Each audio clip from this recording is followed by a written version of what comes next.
This is one of 3 factories in the world which manufactures Yamaha pianos.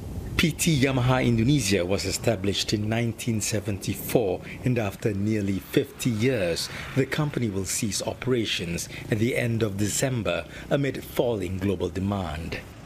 More than 700 workers are affected by the shutdown and have been offered a generous retrenchment package. Nur Haryanto has been in the company for nearly 25 years and believes it hasn't done enough to retain workers. Kami juga melihat bahwa YCJ ini memiliki perusahaan-perusahaan yang lain dan mereka masih hidup, masih sehat, masih menerima karyawan baru. Kenapa tidak dialihkan ke perusahaan YCJ sendiri dengan tanpa syarat? Betapa sakitnya hati kami melihat yang satu terima baru, sedangkan kami harus berpikir bagaimana ini melanjutkan hidup kami. Trade union groups estimated over 60,000 workers were laid off in the first quarter of this year.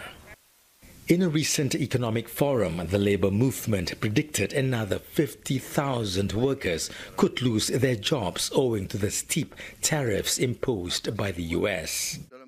Segera dibentuk Satgas PHK, Pak. Jadi nggak gerabak-gerubuk. Kalaulah terjadi PHK, kita sudah siap. Dengan demikian Satgas ini akan berperan aktif untuk memberikan kontribusi bila mana ada potensi PHK, apa langkahnya. Dan Satgas ini juga untuk mengeliminir, mendeklinasi potensi pemogokan.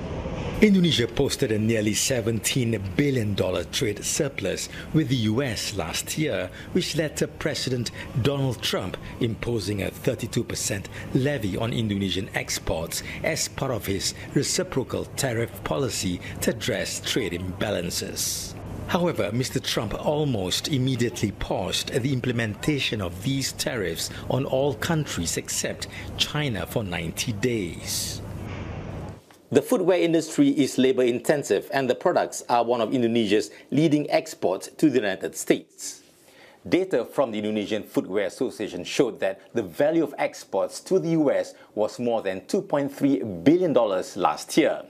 However, this could change drastically with the hefty US tariffs.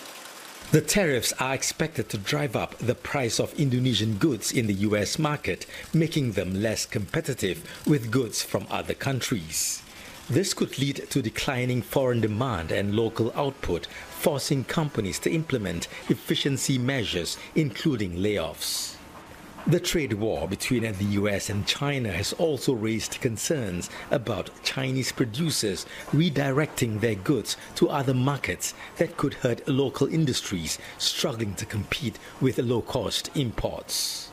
Kami membutuhkan impor itu yang selama ini sudah berjalan adalah impor selektif bahan baku, terutama juga dari negara China begitu.